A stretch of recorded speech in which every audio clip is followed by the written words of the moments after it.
Hey guys, welcome back. This is By the Book, and we are your married relationship coaches. Still on a roll talking about Married at First Sight, season 15, episode 6. Yes. Justine and Alexis. No, Justin and Alexis, guys. Oh my goodness. Just when I thought that he couldn't be any more effeminate, this man is crying over a whole different couple's relationship. That was not a good look. I'm over him. I don't even know what his angle is. I don't know if he has like a psychological disorder or if he's like super phony. I'm not sure because that didn't even come off authentic. Like nobody cries. I got best friends who are married, and it's very little that's gonna make me cry. All right, about their marriage. Yeah. I ain't gonna say I don't care, but like, what? Yeah. I can't help you, bro. I can't, man. Dude, you too soft. I mean, for real. Unbelievable. Like I said in a previous video, I'm okay with guys being emotionally savvy, emotionally sound, emotionally healthy. Being able to manage your emotions effectively, being able to communicate your emotions.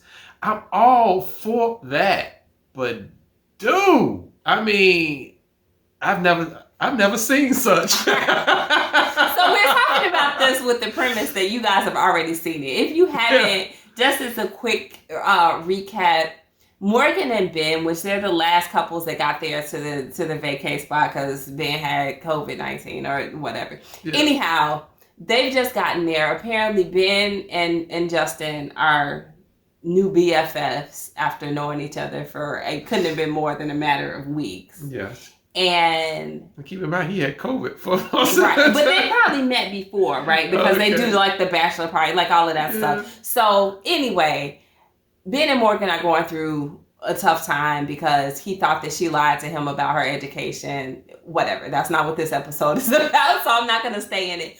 But Justin then goes to Alexis and he's crying because he feels like Bihn got cheated because he's such a great guy. And he's literally crying like actual tears, y'all. Like, it doesn't make sense. Why would you cry about something like that? This is not your like brother or your lifelong friend. And like I just said, you probably wouldn't even cry about that. But for certain, somebody who's not even your real friend yet, you don't even probably know this man's middle or last name or how to spell it. Like, stop. He's doing so much. And now I don't know if he's just like putting on because he's like, oh, she's okay. She likes me being emotional. So let me cry more. Yeah. That's not cute.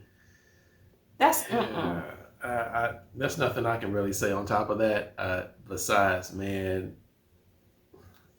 dry your tears, stand up, and be a man. I mean, for real. You can talk, you can communicate without being boo hoo hoo hoo hoo hoo. Yeah. It just come on. And I don't know how she's dealing with it. But now I'll say this: she's behaving as if this is okay. Yeah. And I think this is going to jump up and bite her in very short order because she's the guy in this relationship. Without a doubt. She's the guy in this relationship full on. And it's like he's fallen into that woman role so strong. And actually in him crying like that, I'm wondering, is he playing the role of the woman, like I said earlier, like he's kind of putting on? Have you ever known a woman who's like, oh, like, I really like how he responded to me crying. Let me cry all the time. You know, like, so she's crying because she burned something in the oven, or she's crying because she had a bad day at work. And you're always like, oh, babe, I'm so sorry. You know, let me wipe your tears off. And it, like, encourages her, but it also reinforces this ridiculous behavior. And I'm kind of thinking that's what's happening with him, except he should never be so comfortable as to play that role. True that. You know, it's disgusting to watch. It is. You know what? When I've dated some criers, but I think he surpasses any woman that I've ever dated that cried, you know, like that. And I remember one woman saying that, hey, this is how I vent, you know, by crying. But she still didn't cry like this guy. I've never seen such. That's my word for the night. Yeah, I've never seen anything like this. I mean, and he's known as this soft, sensitive type guy. What man wants to be known as soft? I mean, none. And here, his wife was kind of teasing him after like the little get together or whatever. She's teasing him, calling him soft, and they were kind of like laughing about it. Yeah. And so I'm wondering, when does that kind of like little dig kind of like turn, into something a little bit more? And it could. And I listened to him say something interesting in this episode when the guys were all talking, I think. And he was saying, they were talking about consummating the marriages and all of this stuff, and he was saying he didn't, and that's a little bit of a different story. I'll talk about that in a minute. Yeah. But he was saying that the tea that he had to spill was nothing, but that Alexis recognizes that he's sensitive, and she's like okay with it, like more or less embraces it. And he's been in relationships where people were not okay with that, but that also she recognizes that he can step up when he needs to. He said that she says he's, I forgot exactly how she put it. But essentially, like, if it comes down to it, then he can stand up and do X, Y, and Z. And why? Because he tried to catch the boat? She was holding, real talk, y'all, if y'all look at reel it back, she was holding as much of the weight of that boat as he was. Well, she was. Yeah. So he looked like his little bitty chest was going to cave in. I would have been like, baby, go ahead and sit down before you hurt yourself. But no. What I was going to say is, I believe she said that, but I don't believe it's because she meant it. I think that sometimes women will say things that they want to manifest in their men. Right? Like she wants him maybe to have some of that sensitivity, but she wants to see the other side. And so she's speaking it up. She's trying to encourage it. She's trying to say, man up. I know you can man up when it's necessary. I know you can do it. And Alexis, it ain't coming. I don't think you're going to be able to put that into him. It's not in him. No. And I can't remember whether or not his father was present. No. Just his brother, right? And his mom. Yeah. And I'm wondering if it's a daddy issue where he's missing that masculine presence because it doesn't exist in him. It could be. I was thinking about that earlier today, honestly. It shows up a little, like when he stepped to his brother, and it showed up on another occasion. But he was still soft. Didn't he cry after he talked to his brother? He probably did. I feel like he was crying. He cries all the time. It's kind of hard to keep track. It's not. It doesn't ring true. It doesn't come off convincing. Yeah. He's not assertive in a way that doesn't involve tears, and that doesn't resonate with me at all. Yeah. He couldn't have been any less attractive. I already thought he was as unattractive as possible with his femininity, but he couldn't have even, I couldn't have imagined in my wildest dreams that he would then cry about being in Morgan's relationship. Yeah. And why is he so invested? He acts like his relationship is perfect. That's another thing. That's what I wanted to talk about with these two together, because they were both sitting there like whispering to each other. Like, y'all's relationship isn't perfect. True. You shouldn't be sidebar conversation talking about how Morgan is this or that. Like, worry about yourself. Because Morgan is more masculine than you are. So dial it back a little bit and focus on you. That was offensive to me. Yeah. I would, and if she saw them like whispering, she should have confronted it, because I wouldn't have let that slide. Yeah.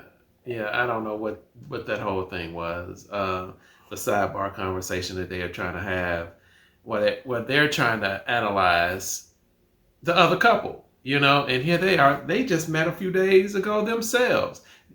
Believe it or not, they're in the same boat. They are in the same boat. If they were analyzing them behind closed doors, I would have thought maybe, whatever. But they're whispering at the table, which is super disrespectful. Yeah. And that's why it's offensive to me, because it's like, you better have been married for 20 years before you think you got something to whisper, at the table while I'm speaking, type of thing. Yeah. No. Yeah. It was disrespectful.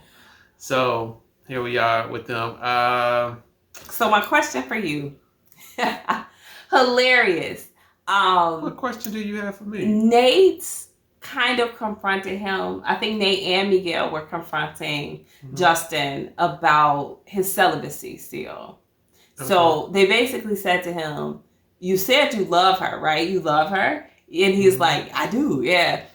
So what are you waiting for at this point? And he talks about how he wanted this to be natural, which I'm all about things coming organically. Yeah. But that's not this is not the man's role usually. And I don't know. For this particular thing, I'm not necessarily dead set on he's got to be the man, like, oh, I'm ready to do it. But it just falls in line with everything else he does that's not very masculine. And so Nate was challenging him on that. And when he had like his little one-on-one interview, he was saying that he would be whooped basically if he consummated the marriage. And he's afraid to get to that point. So do you think, why else, if he's not, ready to consummate, why else would he be that? Or do you think Nate is dead on? That's a loaded question. Or does he have a micro penis? Let me know if y'all think that's what it is. Because he puts so much emphasis on people saying they wonder how big he was and blah, blah, blah, because he's so tall. Yeah. And what a disappointment if it was a micro mini, So... It would. You'll be like, what is that? Where's the rest? So I'm wondering, if he's concerned that he can't satisfy or be adequate. It could be that could be if it's not this whole emotional thing or mental thing that he's striving for. Mm-hmm. It could be a performance issue. It is all, everything's on the table at this particular point. It could be. I have nothing else that I can really throw on this thing. But here's the thing. Yeah. If or when it happens, it better be out of sight for what's her name again? Alexis. It better be out of sight for Alexis, because if it's not, she's gonna tell the world.